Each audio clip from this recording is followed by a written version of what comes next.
ಕಾರ್ಯಾಚರಣೆ ಮುಂದುವರೆದಿದೆ. ಮದನ್ ಸಾವಿನ ಬಗ್ಗೆ ಅಧಿಕೃತ ಮಾಹಿತಿ ಸಿಕ್ಕಿದೆ. ಇನ್ನೂ ಕೂಡ 3 ಸಾವಿನ ಬಗ್ಗೆ ಅಧಿಕೃತ ಮಾಹಿತಿ ಸಿಗಬೇಕಾಗಿದೆ.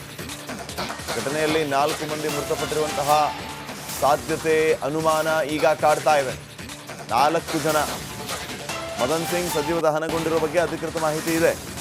ಇನ್ನ 3 ಹೆಂಡತಿ ಮತ್ತು 2 ಮಕ್ಕಳು, ಅವರು ಸಾವನ್ನಪ್ಪಿದಾರ, ಏನ್ ಕತೆ, ಇದರ ಬಗ್ಗೆ ಅಧಿಕೃತವಾಗಿ ಮಾಹಿತಿ ಸಿಕ್ಕಿಲ್ಲ. ಕಾರ್ಯಾಚರಣೆ ಅಂತೂ ನಿರಂತರವಾಗಿ ಸಾಗಿದೆ.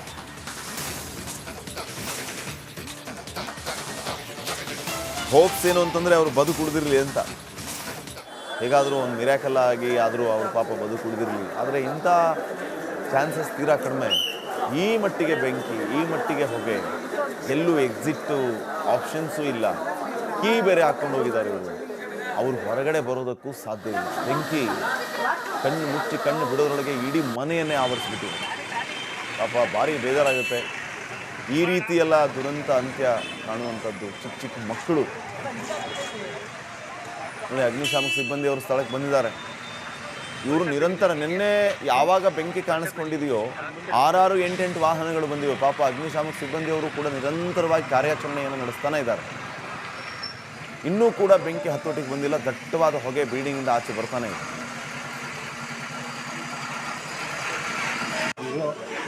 ಮತ್ತು ಡಿಸಿ ಬಂದಿದ್ದು, ರಾಮನಗರ ದೇವರು ಬಂದಿದ್ದು, ಮನೆ ಬಿದ್ದವರಿಗೆ ಮನೆ ಕಟ್ಕೊಳ್ಬೇಕು. ಅದು ಯಾಕೆ ಬಿತ್ತು, ಏನು ಬಿತ್ತು ಅಂತ ತನಿಖೆಗಳಿದೆ, ಗೊತ್ತಾಗುತ್ತೆ ಏನಾಗಿಲ್ಲ ಸರ್. ಇಲ್ಲಿ ಏನೋ ಎಷ್ಟು ಜನ ಇದ್ರಂತ ಸರ್?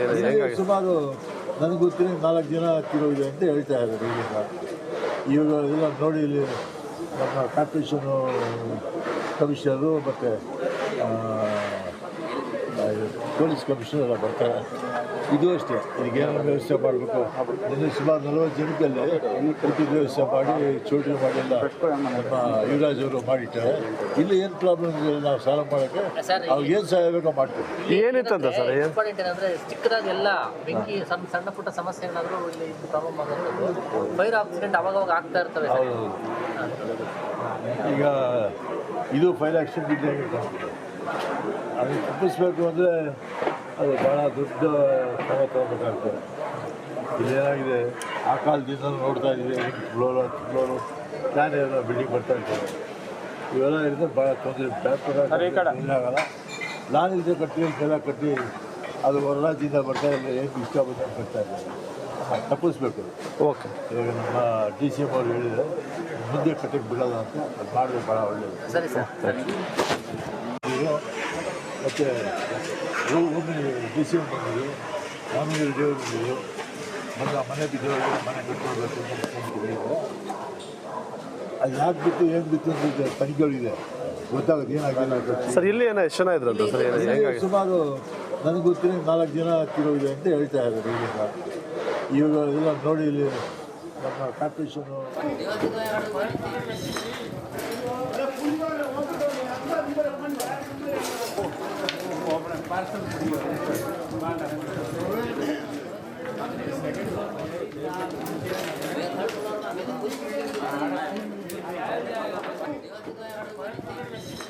ನಮ್ಮ ಪ್ರತಿನಿಧಿ ಅಭಿಷೇಕ್ ಈಗ ನೇರ ಸಂಪರ್ಕದಲ್ಲಿದ್ದಾರೆ. ಅಭಿಷೇಕ್, ಒಂದ್ಸರಿ ಕಂಪ್ಲೀಟ್ ಬಿಲ್ಡಿಂಗ್ ಅನ್ನ ತೋರಿಸ್ಬೋದಾ? ಎಷ್ಟು ಅಂತಸ್ತಿನ ಕಟ್ಟಡ ಅದು? ಎಲ್ಲಿ ಬೆಂಕಿ ಕಾಣಿಸ್ಕೊಳ್ತು? ಏನು ಸಮಸ್ಯೆ ಆಯಿತು? ಈಗ ಏನು ವಾತಾವರಣ ಇದೆ ಅಲ್ಲಿ?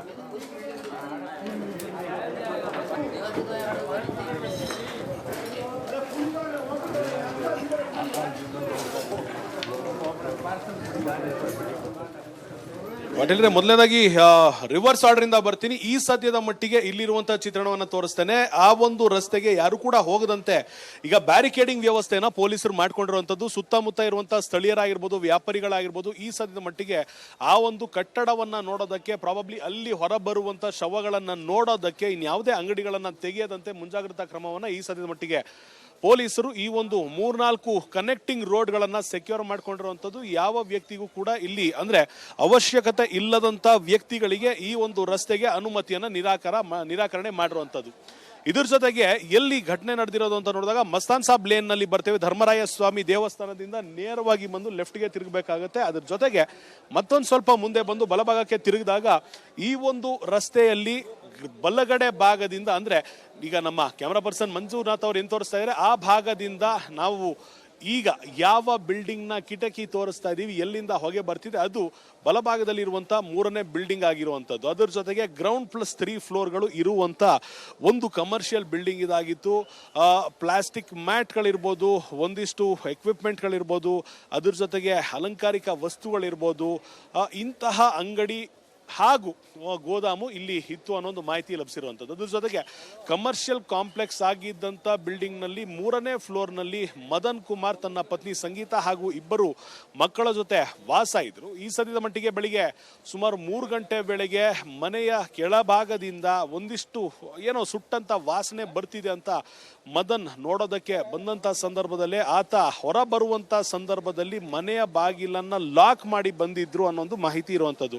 ಈ ಕಾರಣದಿಂದ ಮದನ್ ಹೊರಗಡೆ ಆಗಿರುವಂತ ಬೆಂಕಿಯನ್ನ ನೋಡಿ ವಾಪಸ್ ತಪ್ಪಿಸಿಕೊಂಡು ಹೋಗುವಷ್ಟರಲ್ಲೇ ಆತ ಸುಟ್ಟು ಕರಕಲಾಗಿದ್ದ ಅನ್ನೋ ಒಂದು ಮಾಹಿತಿ ಲಭಿಸ್ತಾ ಇರುವಂತದ್ದು. ಅದರ ಜೊತೆಗೆ ಪತ್ನಿ ಹಾಗೂ ಇಬ್ಬರು ಮಕ್ಕಳು ಕೂಡ ಅದೇ ಕಟ್ಟಡದ ಒಳಗಡೆ ಇದ್ದಿದ್ರಿಂದ ಡೋರ್ ಲಾಕ್ ಆಗಿರೋದ್ರಿಂದ ಈ ಸದ್ಯದ ಮಟ್ಟಿಗೆ ಬದುಕುಳಿಯುವಂತ ಸಾಧ್ಯತೆ ಕಡಿಮೆ ಇರಬಹುದು. ಆದ್ರೆ ಖಂಡಿತವಾಗಿಯೂ ಆಧಾರ ರಹಿತವಾಗಿ ಮಾತನಾಡೋದಕ್ಕಾಗೋದಿಲ್ಲ. ಈ ಸದ್ಯ ಮಟ್ಟಿಗೆ ಇಲ್ಲಿ ಸೋಕೋ ತಂಡದ ಅಧಿಕಾರಿಗಳಂದ್ರೆ ಸೀನ್ ಆಫ್ ಕ್ರೈಮ್ ಆಪರೇಷನ್ಸ್ ಇಂದ ಸಿಬ್ಬಂದಿ ಬಂದಿರುವಂತದ್ದು, ಪೊಲೀಸರು ಇರ್ಬೋದು, ಅದರ ಜೊತೆಗೆ SDRF ಇರ್ಬೋದು, ಇಲ್ಲಿ ಅನೇಕ ಆಯಾಮಗಳಿಂದ ಇಲ್ಲಿ ಕಾರ್ಯಾಚರಣೆಯನ್ನ ನಡೆಸಲಾಗ್ತಾ ಇದೆ. ಅಗ್ನಿಶಾಮಕ ದಳದ 4 ವಾಹನಗಳನ್ನ ಬಳಸಲಾಗಿದೆ. ಇಲ್ಲಿರುವಂತ ಅಂದ್ರೆ ಈ ಕೇಬಲ್ಗಳು ಸುಟ್ಟಿರ್ಬೋದು, ಎಲೆಕ್ಟ್ರಿಕ್ ಅಪ್ಲಯನ್ಸಸ್ಗಳು ಸುಟ್ಟಿರ್ಬೋದು, ಪ್ಲಾಸ್ಟಿಕ್ ಹಾಗೂ ಟಾರ್ಪಾಲ್ಗಳು ಸುಟ್ಟಿರ್ಬೋದು, ಮ್ಯಾಟ್ಗಳು ಸುಟ್ಟಿರ್ಬೋದು. ಇದರಿಂದ ಉತ್ಪತ್ತಿಯಾಗುವಂತ ಒಂದಿಷ್ಟು ಕೆಮಿಕಲ್ ಏರ್ ಏನಿದೆ ಅದನ್ನ ಉಸಿರಾಟ ತೆಗೆದುಕೊಳ್ಳೋದಕ್ಕೂ ಕಷ್ಟ ಆಗುತ್ತೆ. ಇಂಥ ಸಂದರ್ಭದಲ್ಲಿ ಅಲ್ಲ ನುಗ್ಗಿ ಆ ಗೋಡೆಯನ್ನ ಅಥವಾ ಒಂದು ಬಾಗಿಲನ್ನ ಒಡೆದು ಒಳ ಹೋಗುವಂತ ಸಂದರ್ಭ ಕಷ್ಟ ಆಗುತ್ತೆ ಅನ್ನೋ ಕಾರಣದಿಂದಾಗಿ ಅಗ್ನಿಶಾಮಕ ದಳದ